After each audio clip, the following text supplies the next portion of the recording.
Viene abajo y balas.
Hello and welcome from wherever in the world you may be joining us today. Hopefully we have a far reach of countries. Welcome to today's Fringe cast. Hopefully many of you will be registered and getting ready to take part in Edinburgh Festival Fringe 2019.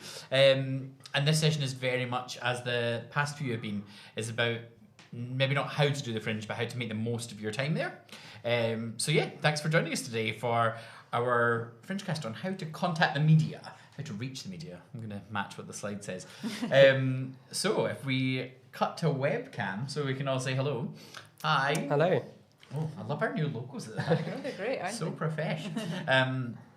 I'll start off, I guess. Hi, my name's Alan. I'm the registration manager here at the Fringe Society, which basically means I lead up on the team that does registration and does the printed programme. So we sent that off to print quite recently, and 1 week today it will be out in the world. Big launch. Very excited. Amy. Hello, my name's Amy. I'm the Media and Marketing Advisor at the Fringe. Some of you might have had contact with me before, or right now, today, I'm in charge of basically giving you media and marketing advice for the Fringe. So there you go.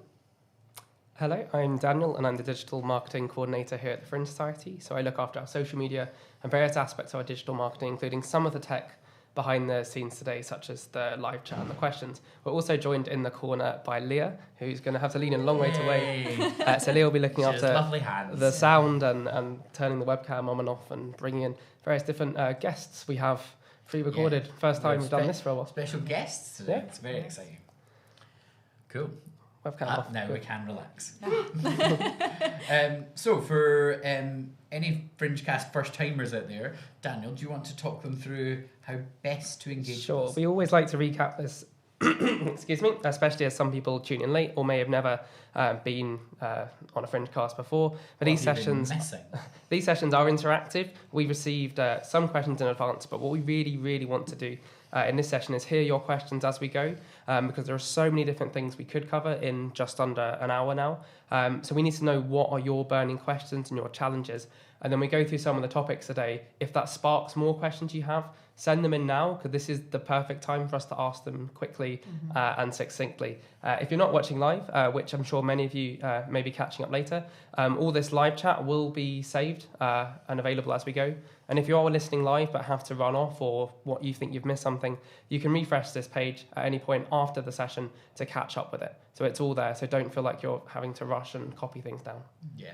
But do engage with us. These sessions are for you as artists, and they tend to work best when everyone gets involved and it becomes one big conversation. And the easiest way to do that is through the live chat on YouTube, which you can just log into using a Google account. If that doesn't work, or you'd prefer to do something else, you can also tweet us using the hashtag Fringecast, which is in the bottom corner of most of the slides. Spot the ones where it's not, where we've made a slight mistake. Yeah. Love Daniel, gets trending. Daniel mentioned people submitting questions in before. They did. We got a lot of them. That's just a few examples coming on the screen at the moment. This is like my email inbox in real time. Basically, we just did this to say we're aware of your questions. We think most of them, if not all of them, are going to be generally covered by the content that we've got planned that's coming out of this. So we will sort of get to them as we come. And as Daniel says, if there's a question that you've asked, don't worry if we're not ignoring you. Daniel has looked at it, and we're going to bring it in at a point that is relevant. Except for the last question, which was simply the word everything, which we definitely can't promise to be able to do. Yeah. We'll do our best. So today, do you want to run us down, Daniel? What yeah, we've got to cover a lot, and this is kind of why we've split this over a number of Fringecast episodes. So today's all about the media. So there's various different ways that we can support with that. So the first is just spelling out the ways we are here to support you and the role we play in that.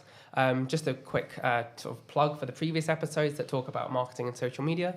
And then some more guidance on researching and identifying the right journalist to talk to. Only a few more to go. And we'll talk about the role of reviews and what they actually do, what the purpose they serve, what the media contact list is, which you may or may not have, how to write your press release, how to use social media to interact with journalists, and finally a little insight into Meet the Media, which is an event you may or may not have heard of. Whew. It's quite a lot. It's a lot. But 53 minutes as well. one of the reasons we're giving you this handy little sort of content is so as you know, like you might have a burning question about social media, but you'll know that we're coming on to that. So kind of maybe it's a good idea to bank it and then bring it up when we get to that time. And there's also a number of questions, some questions already coming in, which don't specifically relate to talking to the media. Okay. So we'll try and cover them at the end, but some of them may have already been covered in a previous episode. So we may just point you in the direction of that. Cool.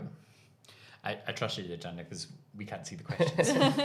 There's been lots of people tuning in from Brooklyn, from Birmingham, from Watford, from Shropshire, Warsaw, a few from Edinburgh. Nice. Hello, everybody that's tuned in. Welcome. So I want to start by just doing a really quick rundown of who we are. In case you didn't know, we're the Fringe Society, we're the charity that underpins the Fringe. We have a media team here, but that media team is to promote the Fringe as a whole. Yes. Because we're impartial and love you all exactly the same amount, it means that we wouldn't ever do any contact in the press on your behalf. It's good to send us stuff and it's good for us to know things, because should we get a request for something, we'll absolutely pass on information. We want to make it clear we can't do things for you or on your behalf, because that is like, it's against our impartiality. Yes. But what we can do, Amy, Yes. is offer a lot of support and advice. So we have a media advice service. I keep saying the media advice team, but essentially It's just me. Essentially, I'm the it's just one-woman Amy. team behind that email address. Yeah, we give you the tools and we set you off into the world, and we're here to, be a sounding board, just chat, give you some ideas, but we can't physically get journalists for you. That is your job, because only you know your show. Yeah. And the email address, I'm sure you will hear repeatedly today, is mediaadvice@edfringe.com.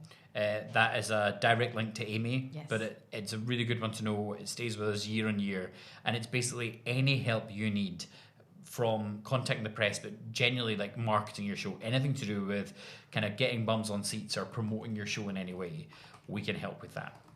No question too big or too small. We'll either be able to answer it or we'll be able to point you in the direction of somewhere where you can find the answer. I'm just going to put that in the live chat now so people can get that later. Yes, thank you. Thank you very much. Cool. So as we said, this is episode 3 really of our Making the Most series, rather than our how-to. And I guess as Daniel said, it's a bit of a plug for you to go and check out those other 2 episodes. But generally, there's a reason we're doing them in this order. There's a reason contacting the media is number 3, because the decisions that you make kind of are affected by 1 and 2, particularly 1. Like marketing your show Fringecast, we've really done our best to kind of take a step back from detail and kind of make you concentrate on those steps before you kind of start your marketing proper. So do listen to them, but please don't tune out of this one to listen to them. These do work really best if you're watching live, but I've put the links to both the marketing one and the social media one in there now. Today's about media, and we have more sessions coming up later, which we'll cover near the end of the session. Cool. So let's crack on, as they say. Do they say that? I'm going to say they say that. Yeah. We always start, I feel a bit like a teacher when we do this bit, but we always start with like research as your first step, but it is literally just so important. Anyone who comes in for a meeting, I should explain actually before we get too far down the line, because I'll probably mention it. So I used to do a version of Amy's job, so I have experience from that side of things, but also I guess in the room we've got quite a nice mixture of experience in the Fringe and how we've sort of come to be the ones bestowing the session upon you. So I've been a Fringe participant in the past, and kind of had to do that self-producing thing where I had to do all of my own PR myself, and that's really where my background came from. Oh, hi. Plug on me. Yeah, so I've been that person that has like, I've not really written many press releases and now I have to write my own. So that's kind of where my experience comes from, whereas Amy, I am a journalist. I'm a journalist. Most recently, I was theatre editor of The Skinny, which is a local arts and culture magazine. I started covering the Fringe in 2009, so I've seen it from the media side of you for nearly 10 years now. So yeah, that's what I bring to the table. Anyway. And You're like our professional marketeer. Yes. So I'm the only one who works in the marketing development team here at the Fringe Society. So I look after the Fringe's social media channels. But then before that, I was just a big Fringe fan who came year after year, and then one day was He's lucky got a enough. spreadsheet that's pretty incredible. one year was lucky enough to land a job here, and now I look after it at Fringe on Twitter. Follow us. Plug. Yay. Plug. Follow your dream. So if we just jump back to the slides about doing your research so that we can relax, because we're not on camera. That was a classic Alan detour. But basically, I'm going to say, like, the reason I'm really passionate about the research phase is because, like, when I was being a participant, this is what I hadn't realised was so important. I think the instinct is, I want that list and I want to start emailing people and I want to do practical things. And that's great and it's really important and we're going to go into that. But before you do that, you need to know the basics. You need to have something to say before you email. Like, what's the story you're telling? What's your show? And it can't just be, I'm doing a show. You have to have your hook. Like, why did you originally fall in love with your show? What made you want to write it, create it? What story are you pushing to the press? And then with that, who's it for? It's never going to be for everyone. And who your show is aimed at, audience-wise, is very much going to determine what press you want to get in touch with. Because you don't want to do a scattergun approach. You want it to be as focused and as tailored and specific specific as possible. And again, we're going to go into that in a lot more detail when we talk about the media contest list. But again, like, who's it for will inevitably tell you what. That's my phone going off, Daniel, because they didn't do an airplane mode. In previous sessions, we always talked about thinking about your audience, and it's kind of a process that works backwards. So if you're thinking about your audience, then you start thinking, okay, what media publications are they going to be reading? And then you go back from that, who are the journalists that write that? So you work it that way rather than just going, I want a review, I don't care where. Because so not all reviews are equal. No. Also, exactly what you just said, I don't want to spoil the next slide because Amy's got a lot to say on the next slide. But what are your goals? That's going to affect what you want. Because some people are just like, I want to contact the press. And we're like, great, cool, we can help. Why?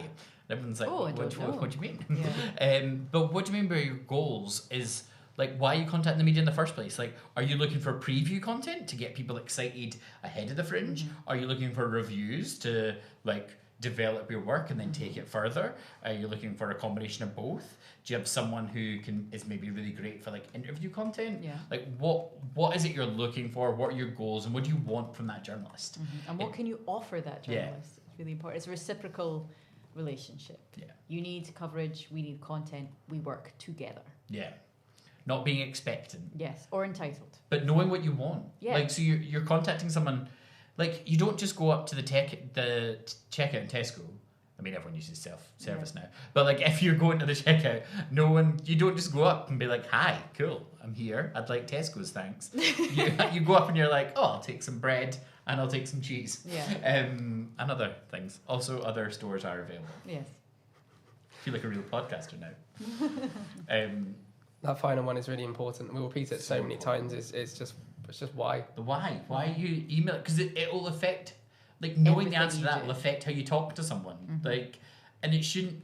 The why needs to be, like, serious. Yes. Do you know what I mean? Not Yeah. serious in a non-fun way, but serious in a thought-out way. Yeah. Like, you should be able to tell from your email, like, oh, this person's getting in touch with me because they're looking to develop their work. That actually links really well to a question that Mimi sent in. Mimi's a Mimi. regular Hi, listener of Mimi. these Fringe casts. So she was asking, are there any... Maybe better come and say hello in Fringe Central. Are there any cultural things to keep in mind as we reach out? She said New Yorkers are pretty to the point. That's kind of linked to what you're saying. Is the tone with which you approach that journalist is really going to set how things are going to go forward. You're probably good for this, Amy. Like, how do you like it when people contact you? Yeah, I like them to be direct, but different people have different ideas of direct. So some people be like, hi, I'm contacting you because I want a review. And I'm like, there's not really much here for me. I think I'd be very specific about what your play is about, who you are, and why I, or the publication I'm writing for, would be best for you, like what you can offer. So to use the Skinny as an example, they're for 18 to 35-year-olds, so you're doing a show, so this theme is really important for millennials, say, I think your audience are really going to get it, blah, blah, blah. Just, I think, be specific about your show, but there's a lot to be said about your approach. So I have had people be very blunt and be like, I've not had any reviews and I want one from you. And that just made me go, no, I'm very busy. On the other end of the scale, something that I used to be really reticent to pick up on people, because I was like, oh, well, no, they're just being polite. And then something like, be careful of the opposite end of the scale of coming across way too apologetic. Yeah. Like, oh, I'm sorry, I hope you don't mind me contacting you. Of course I don't mind. You got my email from a media contact list that's been sent out to several thousand people. I really don't mind. Or like spending like time in your email just telling someone how busy you think they are. Yeah, or like, the problems you're having with your production. Do you know what I mean? It kind of comes across like you don't want to be apologetic. No. And yet you don't want to be like smarmy. You want to just be like human. We've got a question coming from Steve, which I think we're going to cover a bit later with some from our pre-recorded guests. His question was, when journalists can themselves be struggling with making a living in the digital age, what's in it for them, and how can we help them succeed while they help us? Oh, that's such a nice question. Amy loves Steve. I love you, Steve. Thank you. Yeah, it's really hard. You've pinpointed a really good thing, is because a lot of people who cover the Fringe, this isn't their full-time job. They've got other jobs. I'm going to change the slide while you're talking, just because I feel so it is hard, but the reason we do it is probably the reason you do what you do, which is because you love it and you can't imagine yourself doing anything else. Like, I'm not an actor, I'm not a director, but I love theatre. I love watching theatre. I love being a part of it, and I love writing about it. And I write about it because I don't think I'm better than everyone else. I write about it because I love telling people about shows. I love being able to celebrate shows and shout about them, because when I was an editor, I had a platform and I could use it to find really diverse and interesting voices and great shows that other people might not have heard of, and I just love that. That's why I do it. How you can support us: buy a magazine, buy a newspaper, take out an ad if you can afford it. Especially to use The Skinny as an example, it's a free magazine, so if we didn't get enough ads, we couldn't be funded. So yeah, invest in the media and we can exist. That is how you can support us. If you can't support us financially, retweet articles, share articles, even just email in and say, great article, thank you. Or if you got a review, thank you for my review. That would be amazing. But you know what, like, and I don't mean this to sound cynical, because it's a really nice point, but actually it's also going to help the press have a nicer opinion of you if you're getting in touch, being like, if you're getting in touch and you've actually read their publication, like, it doesn't have to be like, oh, in issue 16 in 2004, but actually just being able to say, oh, do you know, I read your article in Amelia in London, like, and shows you care, and it links to a bit of the advice we have at the end, but what we're talking about in our social media session, which is that it isn't just a broadcasting space. You're interacting with people, so that applies to social media, but that applies to all those conversations you're having. It's not just, you're not trying to extract something from someone else, you're trying to, you both love the topic, so think about that when you're writing. We both want the same thing. We want the same thing. We want shows to do well. We want great shows to be found. Cool. I've been changing the slide while we've been talking, because I think this next one is kind of like relevant. It ties into what we've been saying, and it's about like marketing being so much more than just a review. Yes. So I've done the role that Amy's currently in, like 2015 to 17, and the amount of times people would sit at your desk and be like, I want a review, and you'd just be like, okay, why? And they kind of look at you in an odd, kind of glazed over way to be like, what do you mean? It's the most important thing. And I'm like, not. Well, actually, because if the answer is, I want a review to get bums on seats and sell tickets, great. But then what are you doing in the meantime? Yeah, you can't rely on it. Like 100, and we don't want to sound doom and gloom, but you genuinely, like, with the scale. Yeah. You can't rely on any one type of marketing. Like, you wouldn't come into a Fringe saying, I'm just going to post on Instagram and I'm going to sell out a show. Yeah. So you shouldn't do the same thing for reviews, saying, I'll get a review and then I'll sell out. And then before you consider that, the wider challenge in the industry, that competition is really high. And you may not get a review. Like, as a percentage, Amy, what sort of, when you were a theatre editor, how many shows were you reviewing versus the number of theatre shows that were in the programme? That's a good question. Last year we covered just over 150 shows, and that was a lot for us. I think we did about 250 comedy. But how many shows were on last year? Over 3,000. Like, that was not a drop in the ocean, but that was a lot for us, and I was so proud of what we did, and I still am. And that's, again, like, I can't say enough how this isn't meant to be like doom and gloom kind of thing. It's just being realistic, so as you're not like pinning all of your like hopes on one review, because actually if you do all the other parts of marketing, which you can hear about in another Fringe cast, if you do all those other parts and word of mouth gets going, the journalists don't want to miss something that's like kind of like a hot topic or is on the ground. So actually, hopefully, like things we're going to say today and things we're going to hear from our special guests can actually just do everything. It's about doing everything you can to put yourself in the best possible position. Yes. And I think something that I'm going to say here, because I don't think it'll fit in nicely anywhere else, it's about really knowing where your show sits within the wider remit of the Fringe. It's like one of my like absolute like go-tos is if you can get a feel for where your show sits in the wider context. Like the program's going to hit people's doormats. It's going to go through their If it hits the doorstep, like, they may not get it. It may just be outside the door. Next week, you'll get it next week. Next week, and it's a big one.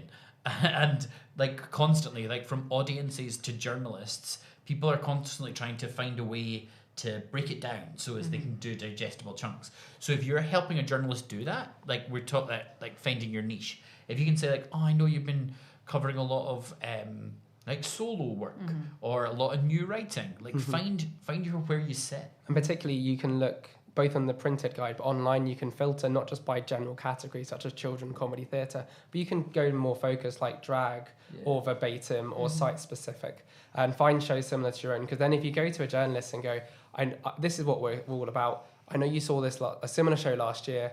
Please think about us. That would be a great pitch. Yeah, and do you know what? We're talking about like reviews not being everything. If you want preview content, which is amazing for probably the best for trying to get a kickstart on your tickets. Yeah. If you can be like, I've noticed a bit of a trend in this year's Fringe.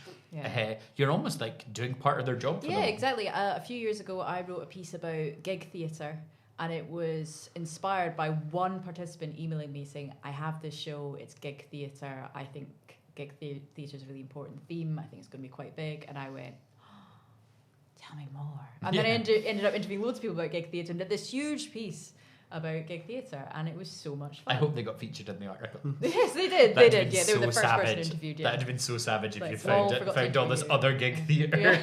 So I guess at the conclusion of this is, reviews aren't everything. They're just a part of what you're doing. If you don't get them, don't panic. Yeah.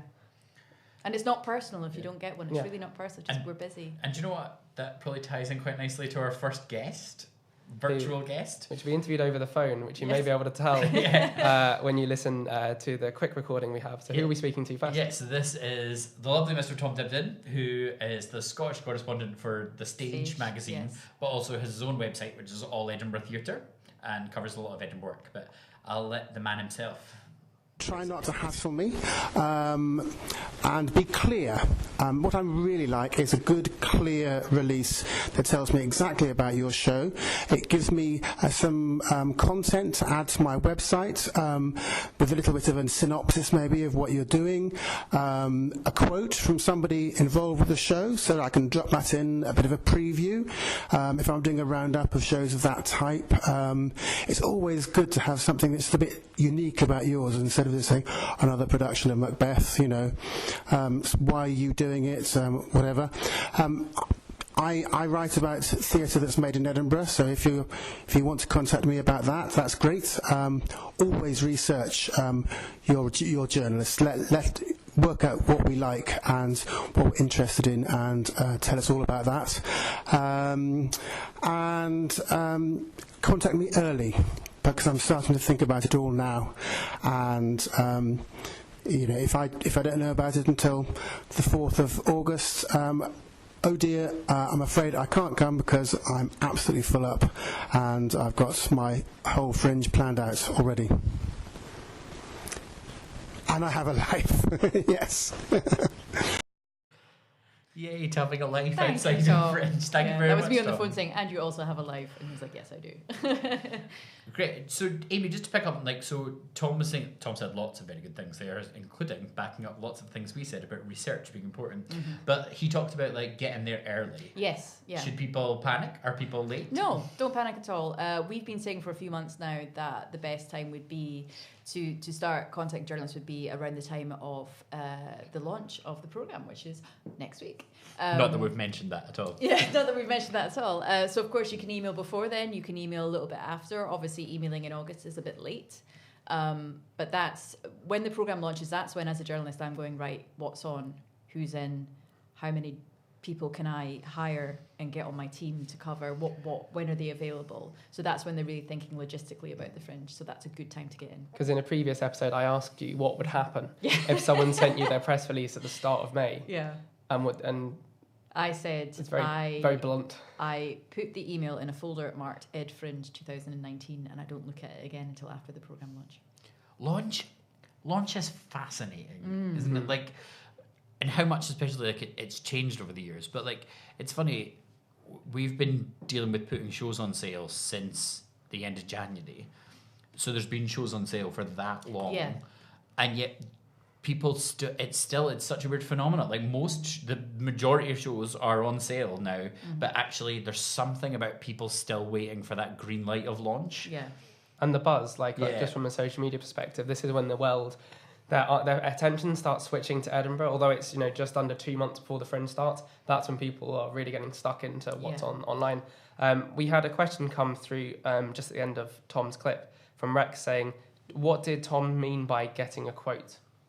Oh, hi Rex. That's a great question. What we mean is press releases are usually written in the third person, or if you write them about yourself, you're writing them as the third person, so they instead of I.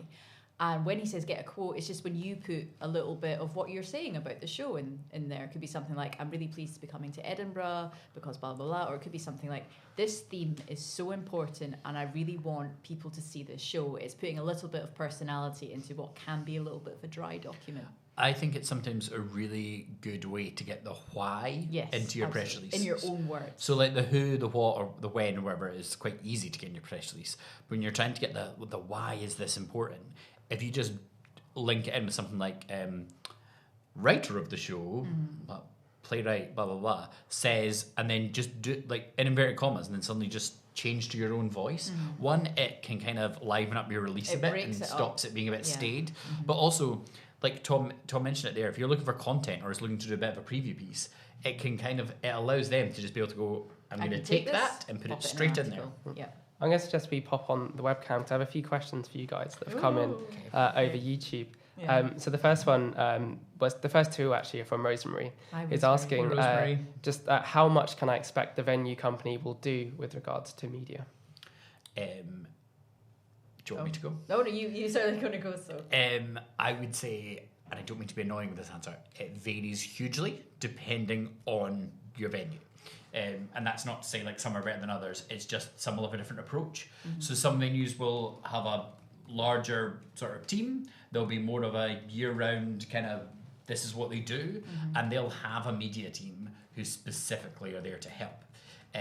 Others will just be like, you've got our space, we don't have a media team. And that's why we have like Amy and we help. But I want to take this time. That's why I want to be like, I'll jump on that one. Your relationship with your venue is so important. Even if they're not doing like loads for you and they don't have a full media team, but especially if they do, if they ask you for anything, you want them to have all of that information. If they need your press release, you want them to have it. If they need images, you want them to have them. So as you make their life as easy as possible, remember they're dealing with maybe like hundreds of shows. And it can be really difficult, believe me, I've been there, when you're like, this is my world. And it's like, absolutely, and it's so important. But you're also like a cog in that big machine. And you want to make sure that whole machine runs well. So anything you can do to make their life easier means when a journalist comes a-calling and is like, oh, like, what do you have that's good? And they go, oh, that person. Because in the way that we have to be impartial, they can be partial. They can be like, oh, do you know what? There's a great young company that we've just got in this year, and they're really. And it's a really sort of key bit of advice we've tried to share in every session we do, which is get a clear understanding of what your venue's role is and what they offer, because it varies so much. As long as you're absolutely clear with that, if they say, we can help with this aspect of media, but when it comes to actually writing a press release, it's down to you. Once you know that, it makes life so much easier. You should never assume, I've stolen your top tip. I was going to say, I don't want to speak for venues, but I would say, I'm going to assume that they would also say, they would rather have an email that might be like a little bit annoying in a busy inbox. Oh, yeah. And now, like an email that's just like, I'm not sure about this, can you clarify? Yeah. They would much rather be like, oh, actually, yeah, it's this, than have you arrive in August when they're like, what's going building on? a venue Yeah. to be like, oh, hang on, I'd like to talk about my press release. And I was a venue press officer 1 year, and it's really important to just keep the communication going. So if you're having issues, let the venue press office know. If you've got an interview, because we had somebody they were on a podcast, then a couple of other interviews, they didn't tell us. And they didn't tell us, so we couldn't share it on social media. And that's the other thing. So it's a reciprocal thing again. You can work together, but they can't do things for you. A lot of the time you have to do it, and then they can assist a little bit. Also, a very practical point that I think is important. If you're the media contact for your show, and which if you're listening to this, I hope you are, and you're in charge of all the sort of marketing and media stuff, if you've got a link in with the journalist and then they've been like, great, can you sort a ticket? And you're like, absolutely cool, it's my show. Just turned up, ask for Alan. Great. But you've not told anyone at the venue. Tell people. So absolutely communicate with your venue. Just be like, oh, what's the press comp situation? Do I go through the Fringe media office or do we sort it out at this allocation? Like those may seem like sort of little things because you're like, it's my show, of course I'll get them in. But you want that journalist, you don't want them to have to arrive at a box office and then that box office have no idea who they are. Yeah. And then everyone's a bit like, "Arr." That was Yeah. if anyone. We're time is ticking on. But I've got another question from Rosemary, which is quite a quick and easy one. Simply asking, how do I get a promo slot during the Fringe? So by this, I assume she's referring to the street events. Do you want to very quickly explain that while I get the link? Yeah, so Daniel will pop the link that you need to follow in the live chat. But essentially, we have performance stages down the Royal Mile where you can do a 20-minute excerpt from your show to try and drum up ticket sales. It's basically like a chance to showcase your show. Remember, it's a marketing opportunity, I would say, is the main thing. Like, you don't do like, oh, I've just done a really great performance there, but we've not told anyone what the show is, handed anyone a flyer. Like, you want to have someone from your team there flying while you're doing it. And I would also say, don't necessarily feel pressured that you have to do it. For example, I've never done it with any of my shows because they wouldn't have worked. They were very like text-based plays that would have been quite hard to just take 20 minutes out and do it without a set in the street. Whereas I've seen like maybe like choirs or some really cool dance stuff really work. And if you joined us earlier, you would have seen some of them in that countdown video. And if you joined us later, watch back afterwards and you'll see just a sort of sample of some of those stages on the Royal Mile and what they look like. Yeah. So there are some more questions to come, but I think we're going to cover them in our next topic. So we'll pop the webcam off for now and we'll jump ahead. So we talk about the media contacts list. My favourite subject. Take it away, Amy. I've been working on the media contact list since I started in March, really. And Leah was working on it too. Helped give it the final push. So the media contact list is a list of journalists who normally cover the Fringe and have consented to have their media their contact details on there. So it's not the definitive guide to all the journalists that are coming to the Fringe. It's just a little snippet to give you an idea and help you start contacting people. Not all the contacts on that list will be relevant to you, so we encourage you to research that word again and look through and just look at the names, look at the publications. Could you see a review of your show in there? Why? If you can find a reason, contact them. We're getting a lot of questions because it's a password-protected PDF document, which is different from previous years. It's been an Excel sheet before. It's had various guises. Yeah, it's developed over the years to become more and more of a more protected document. Yeah, and that is because we have it's really sensitive data. It's people's email addresses. It's how to contact them. You wouldn't want people printing off your contact details and leaving it around, in the street and things. So we have to be careful, and you have to enter the password every time you access it. I know it sounds a bit extreme, but we have to be careful because of GDPR. So. Also, sorry, you go down. We're probably going to say exactly the same thing, but historically it used to be an Excel spreadsheet, which meant you could copy 200 email addresses. We were going to say the same thing. 200 email addresses. Twinsies. And just email everyone, and they may not have been relevant, and it wouldn't have worked because you've sent the same message to all the same people. They may not cover the genre you're performing. Mm-hmm. So now that doesn't happen. You have to pick your journalists one by one to find the ones that really suit you. I think someone's actually said to me, "Oh, it's really hard to just copy and paste everything." And we're like, That's the point. We've been mean. It's that because it's not how you should work. And also these journalists are choosing to be on this list. So if they're on it and then one year get spammed and bombarded, they don't want to be on it the next year. Yeah, so it's like we want to protect this as much as possible to make it as useful a tool for you guys. The inevitable question has come in from Nicole about how do we access the contact list? Was it sent to our email? Hi, Nicole. Yes, the media contact list went out last week to everyone who was listed as the media contact for the show in Ed Fringeware. If this is you, check your spam mail. If it's still not there, contact me at mediaadvice@edfringe.com.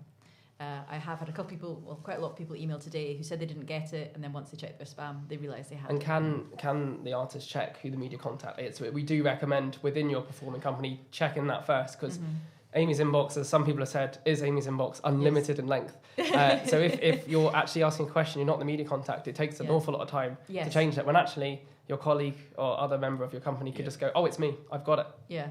You want to really, the person who registered your show is going to have the answer to all that, because basically it's filled in on Ed Fringeware, which is our portal where all of registration happens. So whoever registered your show will know. Sometimes that's your venue, but your venue, you'll have supplied them with the information of who should be the media contact. If that's changed, if you're now working with a publicist or like Doris didn't like Sam anymore, so has left the production, and now Tessa's back and is doing it, you want to update that, because the media contact is the person that we will do all of our communication with. So we've had a lot of questions coming about press releases, and I've said in the live chat we will get to it. Before we do that, we have another guest we've spoken to. Before we let him speak, do you want to tell us a bit more about who it is? I feel like you know Rob best. Yeah, Rob. Lovely guy, best mutton chops in the business. What a beautiful introduction. So yeah, Rob's from the We Review. Take it away, Leah. Hello, my name's Robert Peacock and I'm the managing editor of the We Review.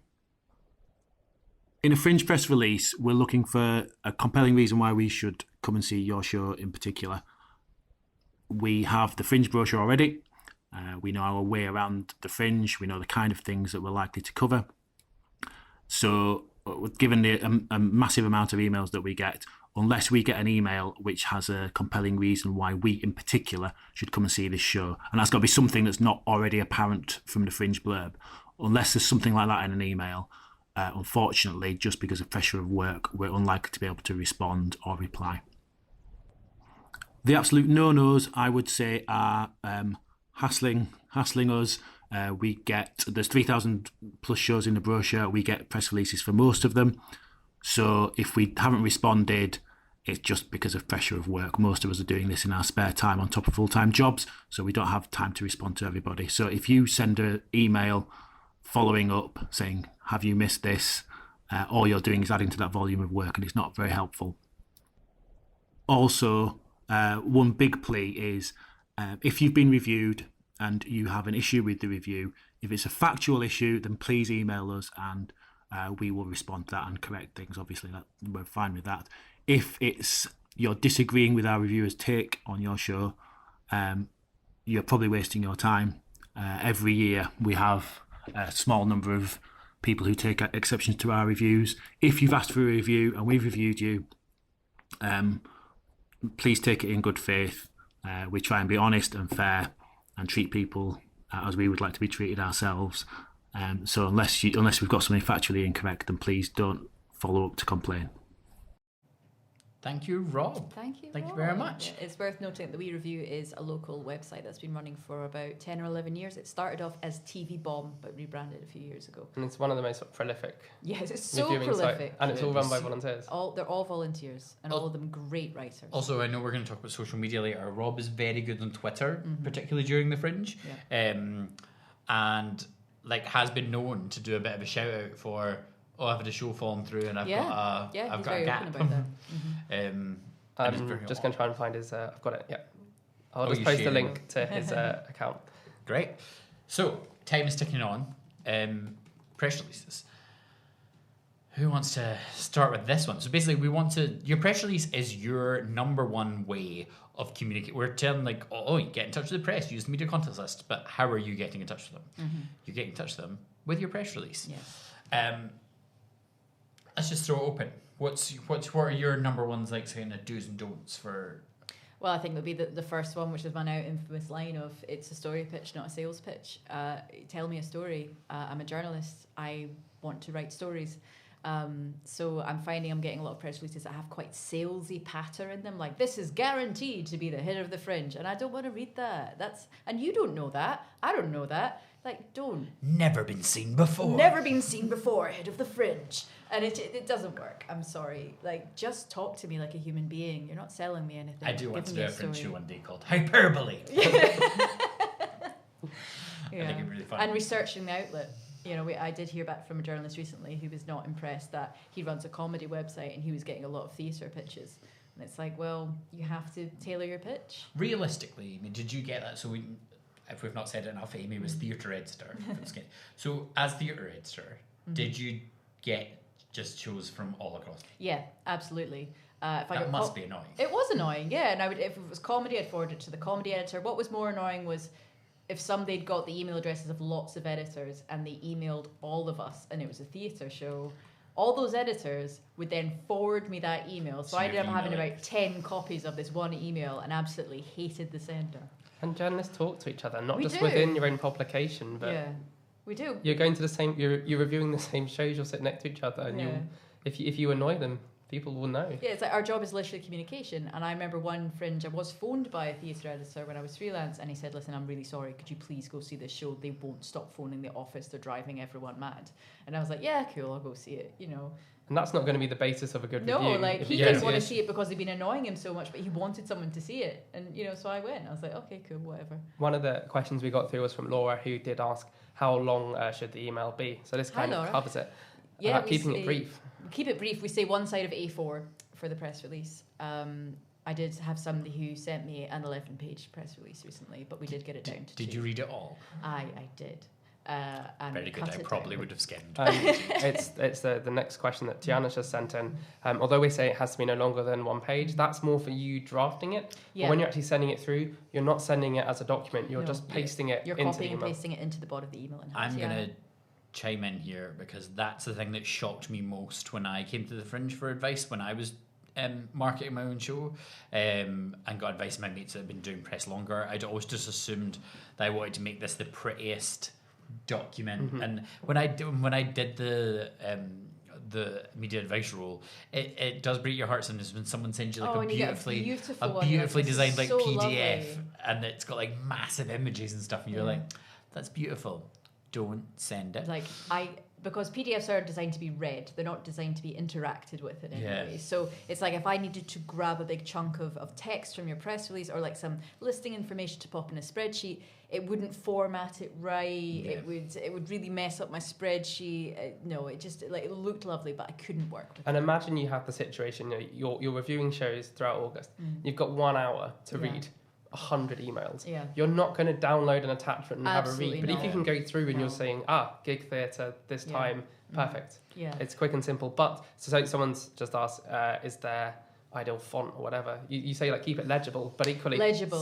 simple, like a Yeah. normal email. Yeah. Yeah, Arial, Calibri, I think it gets a bad name, Times New Roman. hate But at a Times New good Roman. size as well. I've read ones where it's been like size 6 and I'm like, I can't read this. So at least size 12 for your body text.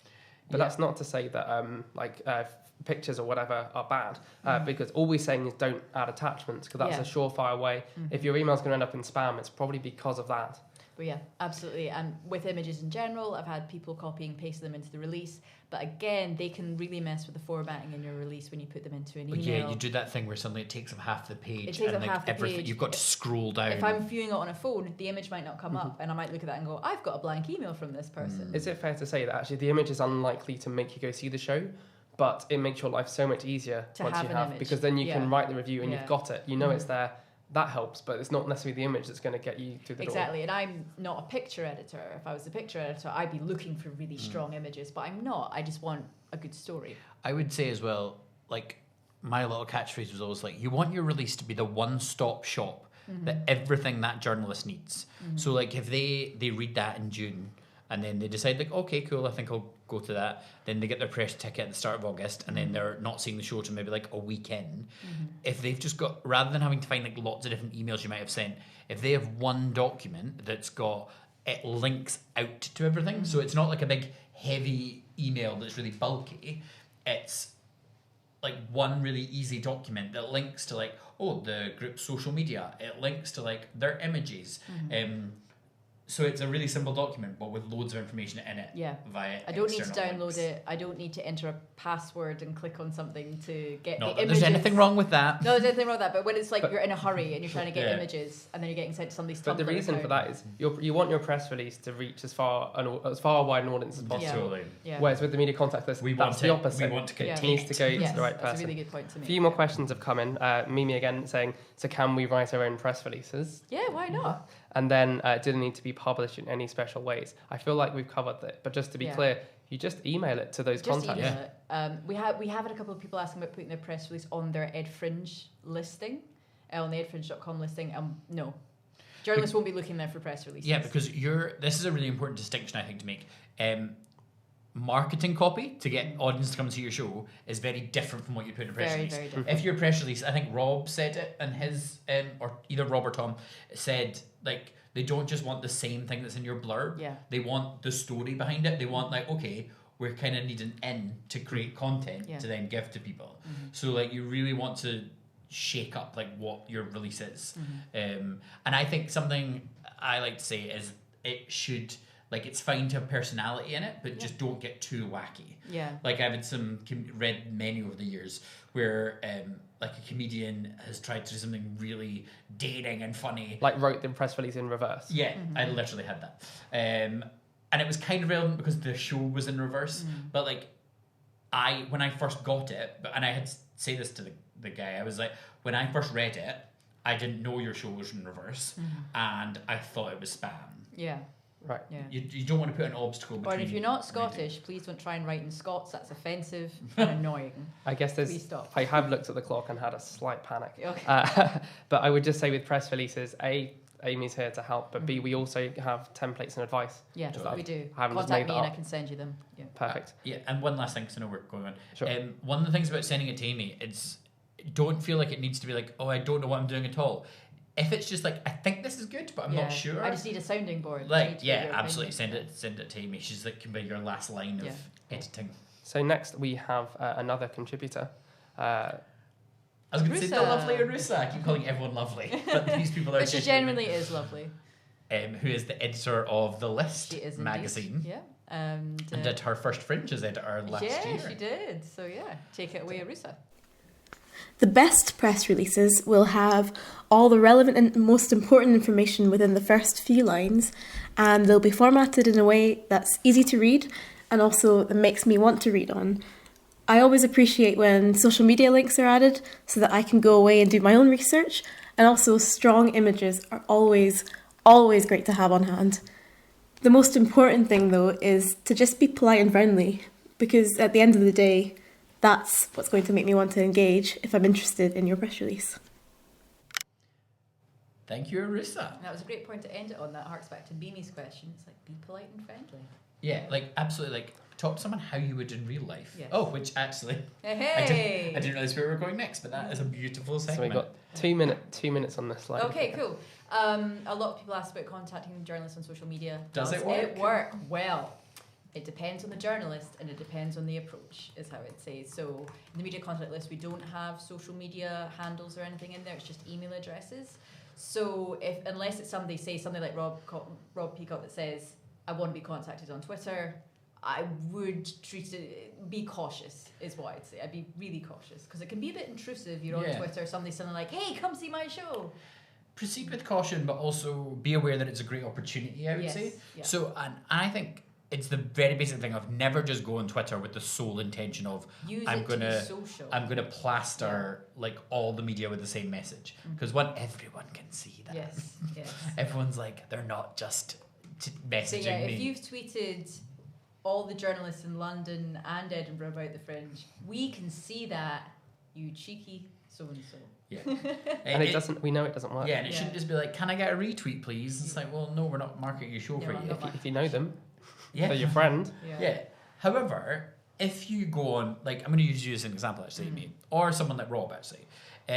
If you're following their social media and they're talking either about the Fringe or about work that somehow relates to the work you do, then that is essentially what I'm calling an in. Absolutely. And then as long as that in isn't just like, come and see my show, it's in August, it's here, it's blah, blah, blah, blah. If it's actually just like, oh, that's really interesting. I know you do. I also know you do a lot of Fringe work.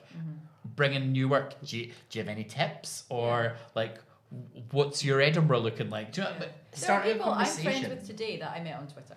That's We've got more tips. I will plug it again in our social media Fringe cast, and we are running future sessions in the run up to the Fringe. So if you have more questions down the line about this, we're here. Yes, so don't worry. But follow them. If you're interested in someone, if there's a particular journalist that you think is relevant, absolutely follow them. So as you know, like we said earlier, where Rob picked up on an opportunity, and Lynn Gardner's done it in the past, of being like, I need a show. So another way you can find journalists or meet journalists is at Meet the Media, which is a very unique event we run in August. Yes. Another 2-minute Meet the Media is always the first Saturday in August. I think it's the 3rd of August this year. Yeah. Yeah. And it's an opportunity. You can see there the people sitting down at the tables. They're all journalists and they're being pitched by these people who've come to see them. It's a really good way to talk to a journalist in person and tell them all about their show. If you feel that maybe you've reached out via email but you just want to have a face-to-face thing, that's the thing to do. Yeah, a 2-minute sort of speed dating pitch. Yeah, speed dating with journalists. Okay, I'm going to do this really quick.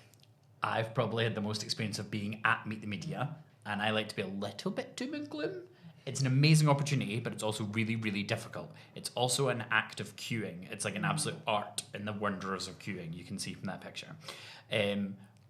If you want to get the most out of Meet the Media, because there's definitely amazing potential in it, it's one of my favourite days of the Fringe, you have to be prepared for what you're going into. Yeah. If you just think you're going to turn up and be like, I'm going to speak to 10 journalists, then I'm going to go and grab a coffee, that's not the case.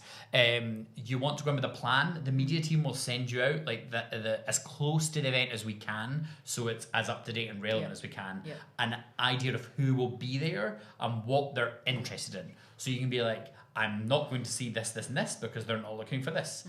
I'm going to see these people. Yeah. And actually, if you go like, there's 3 people I want to see, I'm going to have a chat with them, keep my energy up, know my pitch, and then like, honestly help each other. Like when you're in those queues, it can feel like it's taking forever. So it turns like the best thing is that you're in a queue with other Fringe artists who genuinely tend to be some of the coolest people you'll ever meet. Like I love that day because you'll find like Amy and I just floating around the crowds, being like, "Tell me about your show. How are you getting on? Do you need a hug?" Always get consent first. Yeah. Always. But yeah, it can be a really good opportunity. But if you're not going to be in town that day, like it's fine. There are other ways around it. Maybe it's a good way to follow up your press release. And if you didn't manage to speak to somebody you want to speak to, again, follow up. Say, hey, as at Meet the Media, didn't manage to speak to you. Here's my press release. Like all other aspects of marketing, don't pin all your hopes on the one thing, and then it's just one day. If you manage that expectation, you're going to be okay. So there's also free beer, I think. Can I say that? There's normally free beer. So if we can imagine time after August and life beyond Edinburgh, such a perish thing the exists. thought the Fringe does begin and end. What is our advice?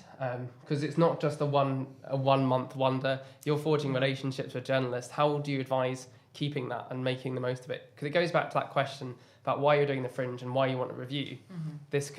This is part of that answer, isn't it? This is a really important thing to remember: is life goes on during the Fringe, life goes on after the Fringe.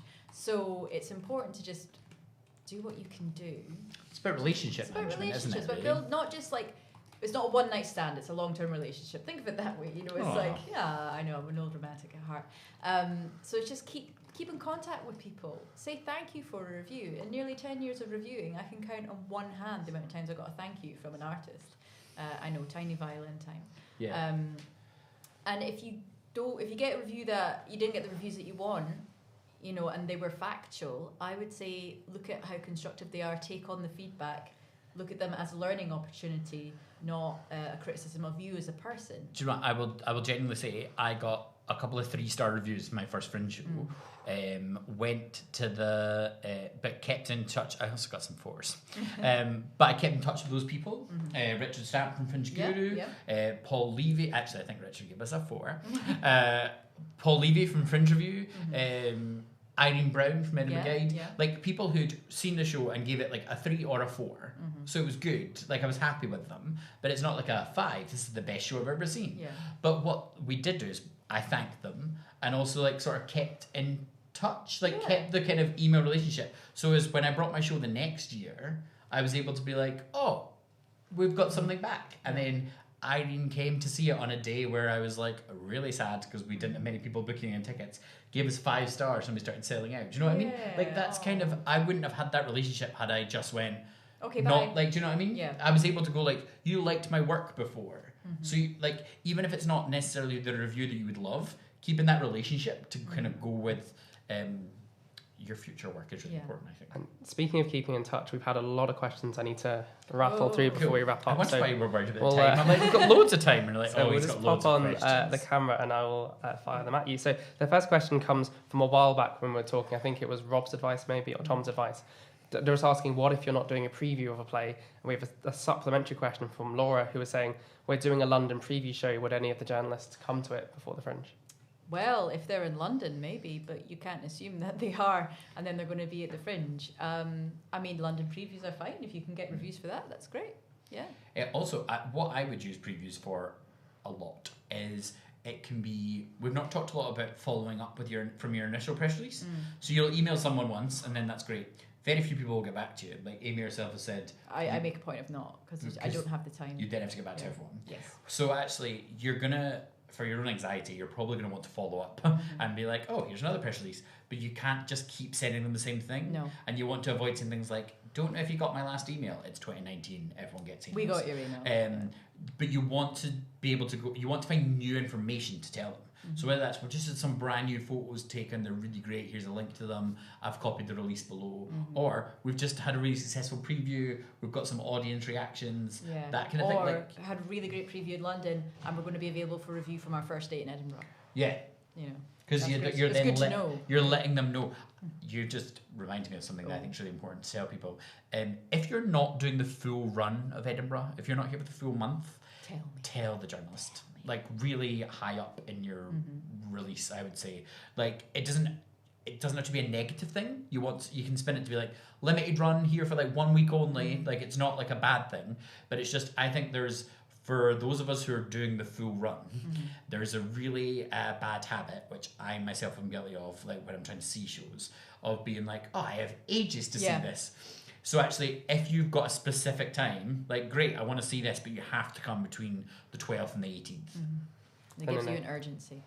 We have 2 linked questions, one from Jane, one from Laura. I'm not sure what sparked this, but we'll see if we can shed some light on it. Jane said, I didn't know there was a Fringe TV programme. I'd love to get on that. And then another one was, how do I get on the Fringe Festival television programme? So it's quite a complicated answer, because there isn't a single show. Yeah. Various broadcasters, both television and radio, cover it. And online. Online, but there isn't a one. No, there's not one unique body that creates it. But look on the media contact list, and that's covered. There are broadcasters on there. And I think when you're content a broadcaster, you need to let them know why. So they're not going to cover your show in the same way I was talking about the street event stages, where not every kind of show works. A broadcaster, if you're not a big name, or your play isn't hitting a massive like news angle, it's quite hard for a broadcaster to showcase that. Yeah. Whereas if you're doing something really visual or musical, that's a good link between segments, that's great. So you want to tell them, oh, we'd work really well as like a linking piece. That kind of. But if you're visual, don't pitch to radio. Yeah. But they're in all the main ones who are open to be contacted are in that media contact list. Yeah. Just a couple of actually linked question, which was from Rohan, any advice on what media outlets are interested in spoken word? So we'd say look at the contact list and do your research. Look at the publication, do your research. Look at last year's programme. Find the spoken word shows there, and then Google them and see who reviewed them. I will try and pop a link in for that. I'll also ask a question while doing that, so there isn't just some silence. Also, I'll fill that silence. Thank you. It's not a problem. With something like spoken word, so I wish it was, but not all genres are represented equally at the Fringe when it comes to the press. Theatre, comedy, music, dance are probably more than something like spoken word or exhibitions. However, you can also use that to your advantage, I think. Like, if you've got a spoken word piece that's actually very theatrical, absolutely contact someone like the theatre editor at the Skinny and be like, don't know if you'll have seen our show because we're not in the theatre section. However, it's a very theatrical piece, it's spoken word. Yeah. And then there'll be people out there who are doing it. It might just be a bit more niche, and actually that's something you want to hone in on and be like, well, actually, there's not as many of us in this section. Like, come and see something a bit different. Yeah, absolutely. Next question. I think it's quite a quick answer from Tiana. How would you advise ways of keeping in contact with the press post Fringe? Social media. Social media, email. Or email, yeah. Another question. I think it is the last one I have. If you do have any more last minute burning questions, put them in the live chat. Just or on email that one before you say it as well. Like, so follow them, but also just keep them in touch with what you're doing. Yeah. Like, they might not even reply, but just being like, oh, just so you know, I've got this reading or I've got this whatever. Like, let them know. So that's the last of the questions strictly linked to media. Okay. We had another question from Karma Pets. Karma Pets. Yeah. Nice. Hello, Carl. And we'll cover this in more depth in our next session, which is taking place, I'm going to say the 19th of June. I think that's What probably are wrong. dates, Daniel? It's What do 2 they weeks. mean? It's 2 weeks after program launch, so 3 weeks from today. And we're talking about marketing your show during August. So in that, we're going into the details of flyering and postering and all the other ways you can build a buzz about your show. So Karma Pets' question was, can posters be put anywhere as a free-for-all, or do poster spaces need booking? Poster spaces need booking. Yes. Free-for-all is fly tipping. It's Fly posting. posting. fly posting. Fly tipping is something something different. And it's against the law, and because your contact details are on the poster, you will get found. It's the easiest please crime don't do to Yes. solve. Yes. Unless your poster is awful, the police will find you where to find Also, you. Edinburgh is a beautiful medieval city. The only way we can keep it looking beautiful is if we look after it. We do have these towers in One the place Royal that Mile. is a free-for-all. That is a free-for-all. The Royal Mile poster sites, which you'll have seen in that opening video if you were around at the very start. I keep looking at the mic, I forget we're on camera. What's important about them is, so it means it is a free-for-all, which means you can put them up, but it means someone can come up an hour later and be like, oh, my poster very looks better limited than life. yours.